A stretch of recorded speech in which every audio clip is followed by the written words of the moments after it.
Hello दोस्तों, नमस्ते, प्रणाम। मैं हूँ वंदना दुबे और स्वागत करती हूँ दीदी के चैनल पे।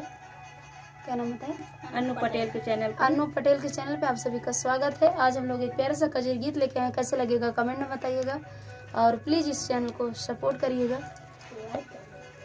बरसेला सवनवा हो, बरसेला सवनवा, बरसेला सवनवा हो, बरसेला सवनवा, सैया हमारे सुना बरसेला सवनवा हो, सैया हमारे सुना बरसेला सवनवा।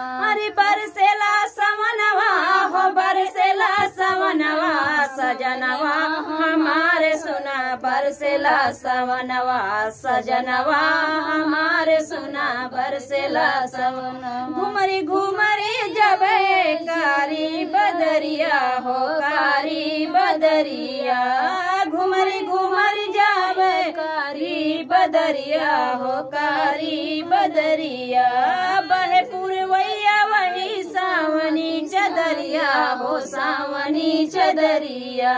अरे बनवा मोरे नाचे भरे मोरे मनवा, बनवा मोरे नाचे भरे मोरे मनवा, सजनवा हमारे सुना बरसेला सवनवा, सजनवा हमारे सुना बरसेला सवनवा। पूस बीतल माह बीतल बीत गए फगुनवा हो, बीत गए फगुनवा, पूस बीतल माघ बीतल बीत गए फगुनवा हो, बीत गए फगुनवा। जेठवा के लूकी मरत बीत गए असड़वा हो, बीत गए असड़वा।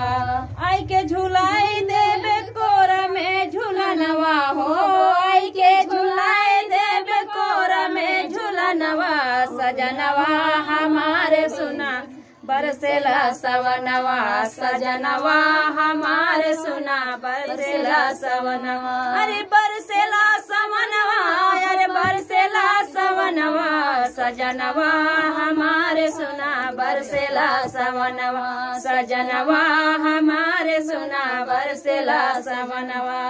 कितनो बचाई पिया तोहरा अमानत हो, तोहरा अमानत, कितनो बचाई पिया तोहरी अमानत, केहरी अमानत, जल्दी से भला नहीं मिली ना जमानत हो, मिली ना जमानत, जल्दी से भला नहीं मिली ना जमानत हो, मिली ना जमानत।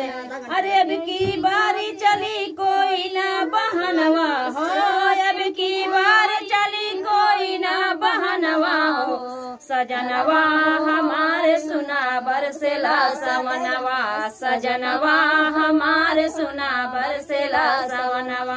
अरे बरसेला सवनवा, अरे बरसेला सवनवा, सजनवा हमारे सुना बरसेला सवनवा, सजनवा हमारे सुना बरसेला सवनवा।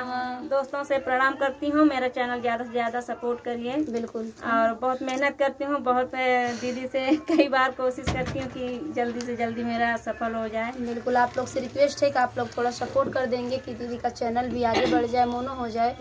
बहुत मेहनत करती हैं और दूर से भी आई हैं, बहुत दूर से आई हैं सिस्टर। ढोलक हम इस्तेमाल कर